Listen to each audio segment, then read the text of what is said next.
तान्या अकेले अपने क्लासरूम में बैठी हुई थी कि तभी क्लासरूम में हाथ में गुलाब पकड़े हुए राहुल, एंडी और निखिल आ गए।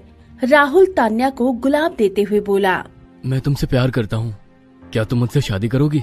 तभी एंडी भी तान्या को गुलाब देते हुए बोला, मैं भी तुमसे शादी करना चाहता हूँ, क्या तुम मुझसे शादी करोगी?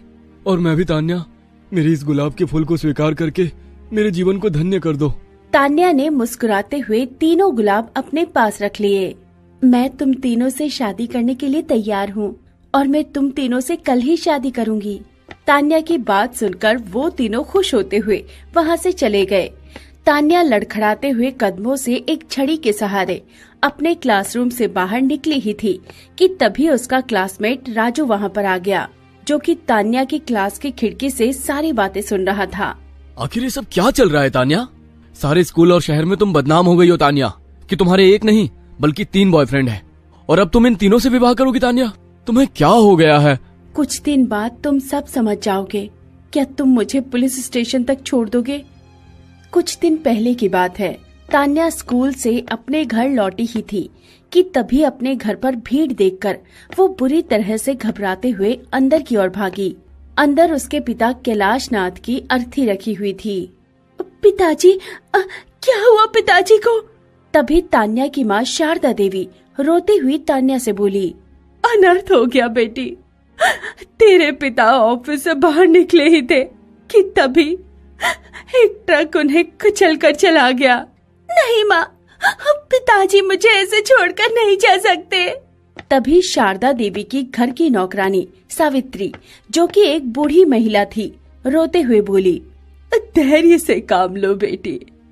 ईश्वर ने जिसके जितनी आयु लिखी होती है वो उतना ही संसार में जी पाता है। होने को कोई नहीं टाल सकता। अपने पति की मौत से शारदा देवी बुरी तरह से टूट चुकी थी, तो वहीं तान्या ने खाना पीना सब कुछ छोड़ दिया था। ये सब देखकर सावित्री शारदा देवी से बोली, मालकिन, ऐसा कब तक चलेगा? आपको अपना ख्याल रखना चाहिए। देखिए, अगर आप ही साहब जी के जाने के गम में रोती रहेंगी तो फिर तान्या का ख्याल कौन रखेगा? मैं अभी भी विश्वास नहीं कर पा रही हूँ कि मेरे पति अब इस दुनिया में नहीं रहे। लेकिन तुम ठीक कहती हो, मुझे अपने आप को संभालना पड़ेगा। तान्या ने 3 दिन से कुछ नहीं खाया। तुम जाकर तान्या को 1 गिलास दूध पिला दो। सावित्री दूध का गिलास लेकर तान्या के कमरे में चली गई और तान्या से बोली, बेटी, दूध पी लो। अगर तुम कुछ खाओगी पियोगी नहीं तो बीमार पड़ जाओगी। मुझे भूख नहीं है। अगर तुम ऐसे ही उदास रहोगी तो फिर तुम्हारी माँ को कौन संभालेगा? मत भूलो, तुम्हारे पिता के जाने के बाद अब तुम्हारी माँ को तुम्हारा ही सहारा है। अपने आप को संभालो। सावित्री की बात सुनकर तान्या ने रोते हुए दूध का गिलास ले लिया और रोते हुए दूध पीने लगी। मगर दूध पीते ही अचानक तान्या को चक्कर महसूस हुआ और वो नींद के आगोश में समा गई। सावित्री तान्या के कमरे से बाहर निकलकर शारदा देवी के कमरे में आकर बोली, मालकिन, मैंने तान्या को दूध दे दिया है और उसने दूध पी भी लिया। अगले दिन जब तान्या सोकर उठी तो उसे सब कुछ दिखाई देना बंद हो गया। ये देखकर तान्या बुरी तरह से घबरा गई और जोर जोर से चिल्लाने लगी, माँ, माँ, जल्दी आओ माँ, मुझे कुछ दिखाई नहीं दे रहा। तान्या की घबराहट भरी चीख सुनकर शारदा देवी तुरंत दौड़ते हुए तान्या के कमरे में आकर बोली, क्या हुआ बेटी? माँ, देखो ना, मुझे कुछ भी दिखाई नहीं दे रहा। ये सुनकर शारदा देवी के पैरों तले जमीन खिसक गई। वो तुरंत तान्या को डॉक्टर के यहाँ पर ले गई। डॉक्टर तान्या की आंखों को चेक करते हुए बोला, देखिए, आपकी बेटी की आंखों की रोशनी अचानक से चली गई है। लेकिन डॉक्टर, कल तक तो तान्या सही थी, अचानक से इसकी आंखों की रोशनी कैसे जा सकती है? देखिए, इन्हें इनके पिता के जाने का बहुत भारी सदमा लगा है और कभी कभी सदमे से आंखों की रोशनी चली जाती है। किसी भी तरह से मेरी बेटी की आंखों की रोशनी वापस ला दीजिए डॉक्टर साहब। अगर मेरी बेटी अंधी हो जाएगी तो इससे विवाह कौन करेगा? देखिए, मैं कुछ दवाइयाँ दे देता हूँ, लेकिन कुछ कहा नहीं जा सकता। अगर कुछ दिनों तक आपकी बेटी की आंखों की रोशनी वापस नहीं आई तो फिर आपको कोई डोनर तलाश करना पड़ेगा। ये सुनकर शारदा देवी अपनी बेटी तान्या को लेकर घर आ गई और रोती हुई सावित्री से बोली, मेरे परिवार को किसकी नजर लग गई सावित्री? मैं एक पहुंचे हुए साधु को जानती हूँ मालकिन। आपके परिवार पर किसी की बुरी नजर है। अगर आप कहो तो मैं उनको यहाँ बुला लाती हूँ। हो सकता है तान्या सही हो जाए।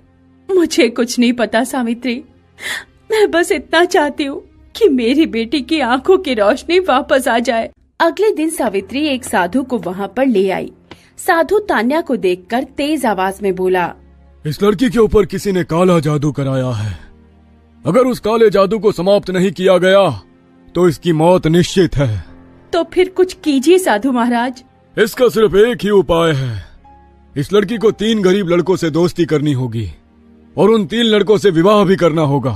अगर ऐसा करने से मेरी बेटी की जान बच सकती है तो फिर मैं ऐसा करने के लिए तैयार हूँ। ठीक है मालकिन, मैं साधु महाराज को बाहर तक छोड़कर आती हूँ।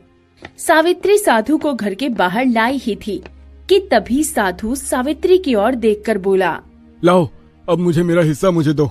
अरे मूर्खो क्या, पहले तान्या की सारी जायदाद मेरे बेटों के नाम पर तो हो जाने दो। साधु मुस्कुराते हुए सावित्री की ओर देखकर बोला, वैसे क्या चाल चली है तूने?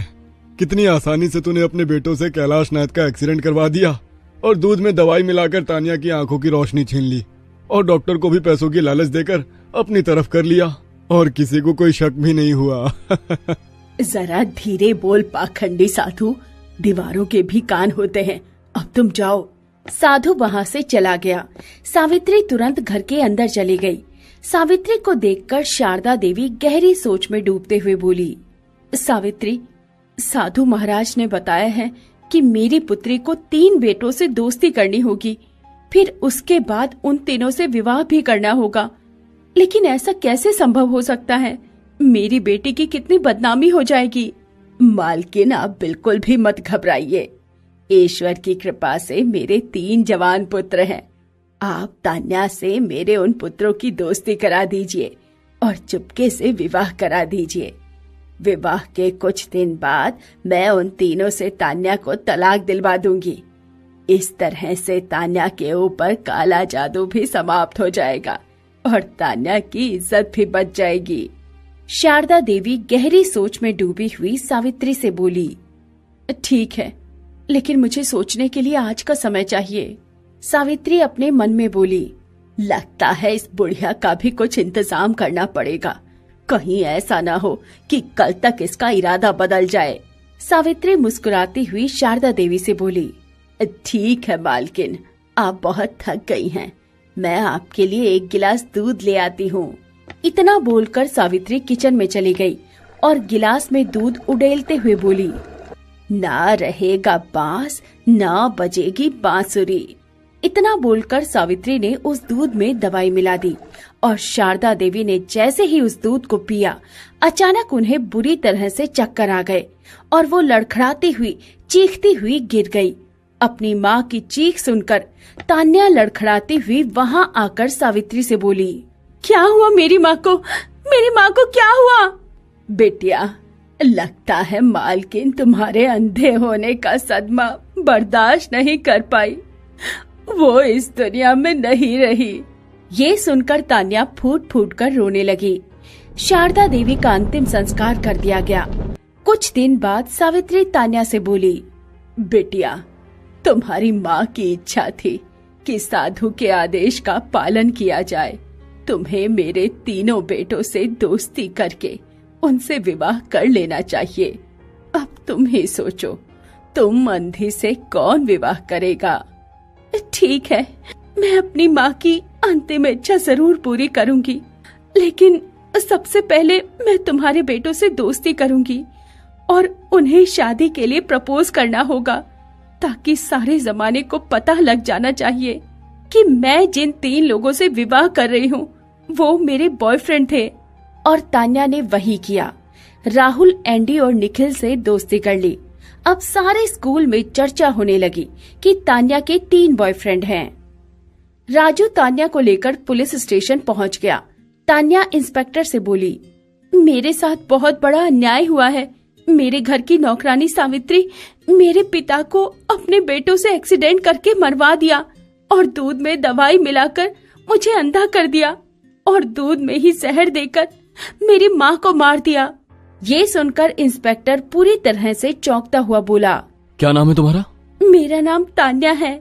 तुम तो वही तान्या हो ना, जिसके 3 बॉयफ्रेंड हैं, जो सारे शहर में बदनाम है? इंस्पेक्टर साहब, और वो और मेरे तीनों बॉयफ्रेंड मेरी नौकरानी के ही बेटे हैं। लेकिन तुम इतने विश्वास के साथ कैसे कह सकती हो? तान्या इंस्पेक्टर को सारी घटना बताते हुए बोली, मैंने साधु और सावित्री की बातें चुपके से सुन ली थी। मैं अपनी माँ को ये बातें बताने ही वाली थी कि उसी दिन सावित्री ने मेरी माँ को जहर देकर मार दिया। अगर ऐसी बात थी तो तुमने मुझे पहले पुलिस स्टेशन में आकर क्यों नहीं बताया? अगर सावित्री को मुझ पर शक हो जाता तो शायद वो मुझे भी जान से मार देती। इंस्पेक्टर ने सावित्री, राहुल, एंडी, निखिल, ढोंगी साधु और डॉक्टर को गिरफ्तार करके जेल में भेज दिया। तान्या ने राजू के साथ विवाह कर लिया। विवाह के बाद राजू ने तान्या का अच्छे हॉस्पिटल में इलाज कराया और तान्या की आंख की रोशनी वापस आ गई। दोस्तों, आप सभी इस वीडियो पर अपनी माँ की लंबी आयु के लिए कमेंट में आई लव माँ जरूर लिखें। दुर्गा माँ जरूर आपकी इच्छा पूरी करेंगी। और हाँ, इस वीडियो को लाइक जरूर कीजिएगा। माँ, अरे मेरे मेकअप का सामान आ गया है क्या? मुझे कॉलेज जाना है। नहीं बेटी, अभी तक नहीं आया है। अरे यार, मुझे मेकअप करके कॉलेज जाना है। जब तक मेकअप का सामान नहीं आ जाता मैं कॉलेज नहीं जाऊंगी। उसने 1 हफ्ते पहले महंगा इम्पोर्टेड मेकअप ऑर्डर दिया था जो आज सुबह आने वाला था। नेहा उसी का इंतजार कर रही है। कुछ देर बाद घंटी बजी और डिलीवरी बॉय ने मेकअप का सामान डिलीवर कर दिया। नेहा इतनी खुश हो गई कि मानो उसे दुनिया का सब कुछ मिल गया है। ओए होए, मेरा आईलाइनर, लिप ग्लॉस, फाउंडेशन सब कुछ आ गया है। आज तो मैं पूरी हीरोइन बनके कॉलेज जाऊंगी। सभी बस मुझे देखेंगे। हाँ। नेहा मेकअप करने बैठ गई। उसने पहले अच्छे से मुंह धोया, फिर अच्छे से फाउंडेशन लगाया और फिर उसके ऊपर फेस पाउडर और अंत में ब्लश, आँखों में आईलाइनर और होठों पर लिपस्टिक और लिप ग्लोस लगाकर वो किसी बॉलीवुड हीरोइन से कम नहीं लग रही थी। उसे देखकर उसकी माँ ने कहा, बेटी बहुत खूबसूरत लग रही है तू, लेकिन इतनी महंगी चीजें खरीदने की क्या जरूरत थी? माँ, आप भी ना कमाल करती हो। मैं मल्होत्रा खानदान की इकलौती बेटी हूँ। पैसा तो हमारे लिए हाथ का मैल है। चलिए माँ, मैं कॉलेज के लिए निकलती हूँ। नेहा अपनी गाड़ी में बैठकर चली गई। वो शहर के सबसे बड़े कॉलेज में पढ़ती है। उसके पिता ने डोनेशन देकर उसका एडमिशन करवाया है और उसी कॉलेज में गांव की एक लड़की सुधा अपने दम पर स्कॉलरशिप जीतकर भर्ती हुई है। वो हर रोज ट्रेन पकड़कर कॉलेज आती है। उसके पास मेकअप खरीदने के पैसे कहाँ हैं? वो काली है और उसके चेहरे पर बहुत सारे दाग हैं। नेहा तो जानबूझकर कॉलेज लेट आई है, लेकिन ट्रेन लेट होने की वजह से आज सुधा को भी कॉलेज आने में लेट हो गया। दोनों एक साथ क्लास में घुसने के लिए टीचर से परमिशन मांगती हैं। मे आई कम इन सर? क्या मैं अंदर आ सकती हूँ सर? क्या बात है, इतनी देर कैसे हो गई? वो सर, ट्रेन लेट हो गई थी आज। मैं क्या कर सकती थी सर? वही बकवास बहाना जो सब देते हैं। तुम क्लास के अंदर नहीं जा सकती। और तुम्हारी वजह क्या है नेहा? वो सर, मेरे मेकअप का सामान आने में देर हो गई थी, इसीलिए। अरे वाह, तुम अंदर आ जाओगे। लेकिन सर, मैंने क्या किया? मेरी क्या गलती है? नेहा के पिता ने डोनेशन दिया है जिससे हमारी सैलरी होती है, और तुम तो फोकट में यहाँ पढ़ने आई हो। ऊपर से तो कितनी काली है सुधा, बदसूरत है, चेहरे पर दाग है। तू तो इस कॉलेज के लायक ही नहीं है। क्यों? कॉलेज के लायक होने के लिए सुंदर होना पड़ेगा क्या? ऑब्वियसली, तेरे पास तो मेकअप खरीदने के पैसे भी नहीं है। बदसूरत जंगली कहीं की। ये सुनकर पूरी क्लास सुधा पर हंसने लगी। टीचर भी हंसने लगे। सुधा पूरे दिन क्लास के बाहर खड़ी रही और बाहर से ही पढ़ाई सुनने लगी। उसे कैसे भी करके पढ़ाई करनी थी। क्लास खत्म हो गई और राहुल नाम का एक लड़का क्लास से निकलने ही वाला था कि तभी सुधा ने नोट्स मांग लिए। राहुल, मुझे आज नोट्स बनाने का मौका नहीं मिला, मुझे नोट्स दे सकते हो क्या? अपने आप को कभी आईने में देखा है? मैं बदसूरत लोगों के साथ बात नहीं करता। जाओ, भागो यहाँ से। राहुल चला गया और नेहा हंसने लगी। क्यों, औकात दिखा दी ना राहुल ने। राहुल सिर्फ मुझसे बात करता है क्योंकि मैं सुंदर हूँ, मेरे पास मेकअप है, महंगे इम्पोर्टेड मेकअप। तेरी तो औकात ही नहीं है मेकअप करने की। ये बोलकर नेहा हंसते हुए वहाँ से चली गई। सुधा का दिल दुख, दर्द और पीड़ा से भर उठा। कॉलेज तो पढ़ाई करने की जगह है, मेकअप करने ना करने से क्या फर्क पड़ता है। सुधा ट्रेन पकड़कर घर चली गई। घर जाकर वो चैन से बैठ नहीं सकती थी। उसे 2 घरों में बर्तन मांजने का काम करना पड़ता था। उसी से उसका और उसके माँ का गुजारा हो पाता। उसके पिता कई साल पहले गुजर चुके थे और उसकी माँ सरला ज्यादातर दिन बीमार ही रहती थी। आज भी वो बीमार ही थी। सुधा काम खत्म करके घर गई। चुपचाप खाना बनाने लगी तो सरला ने कहा, क्या हुआ बेटी, आज बात भी नहीं कर रही है, कुछ हुआ है क्या? नहीं माँ, कुछ नहीं। अरे पगली, मैं माँ हूँ तेरी, मुझे पता है कि कुछ तो हुआ है, बता मुझे। ये सुनने के बाद सुधा अपने आंसू रोक नहीं पाई। माँ, क्या मैं इतनी बुरी हूँ दिखने में? कॉलेज में सभी मेरा मजाक उड़ाते हैं, मुझे काली कलूटी बोलकर पुकारते हैं, मेरे चेहरे पर भी दाग है। क्या मैं बदसूरत हूँ माँ? अच्छा, तो ये बात है। बेटी, तू बदसूरत नहीं है, बस हम गरीब हैं। मैं भी एक लड़की हूँ माँ, मुझे भी सुंदर होने का दिल करता है, मुझे भी मेकअप करने का दिल करता है, लेकिन यहाँ तो खाने के पैसे नहीं हैं, मेकअप कहाँ से खरीदूंगी? मेकअप खरीदने की जरूरत क्या है? मतलब ये जो धरती माँ है ना बेटी, इन्होंने आसपास ही हमें सब कुछ दे रखा है, बस हमें उसमें से सही चीज चुननी पड़ती है।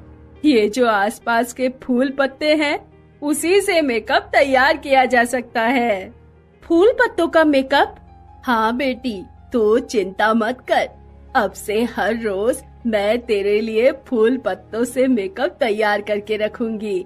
मुझे आयुर्वेद का ज्ञान है, बाकी जो मेकअप दुकान पे मिलते हैं ना, उनमें केमिकल होते हैं जिससे त्वचा खराब हो जाती है।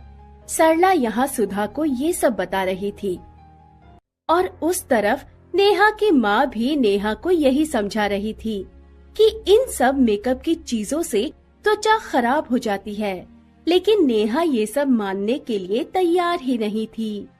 माँ, आप ना कुछ भी बोलती हो, इतनी महंगी मेकअप से स्किन खराब नहीं हो सकती, आपको कुछ पता तो है नहीं, आप बस चुप रहिए। नेहा को तो बड़ों से बात करने की भी तमीज नहीं है, वो बात बात पर अपनी माँ की इंसल्ट करती। खैर, अगले दिन वो महंगा मेकअप चेहरे पर थोपकर कॉलेज चली जाती है।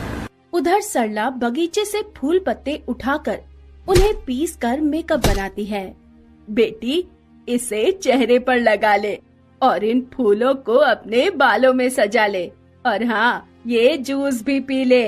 ये रोज करती रहेगी ना तो देखना, एक दिन तू सबसे सुंदर बन जाएगी। माँ, इन घर के नुस्खों से काम होता है क्या? बेटी, हम जैसे देहाती गरीबों के लिए घर के नुस्खे ही सबसे ज्यादा काम आते हैं। ले बेटी, ये लगा ले। सुधा ने अपनी माँ के कहने पर जूस पी लिया, फूलों से बालों को सजा लिया और अपनी माँ की बनाई हुई क्रीम को अपने चेहरे पर लगा लिया। ऐसे ही वो कॉलेज चली गई। बालों पर फूल देखकर नेहा जोर जोर से हंसने लगी और सबके सामने सुधा का मजाक उड़ाने लगी। बालों पर फूल लगाने से कोई खूबसूरत नहीं हो जाता है, गंवार लग रही है तू।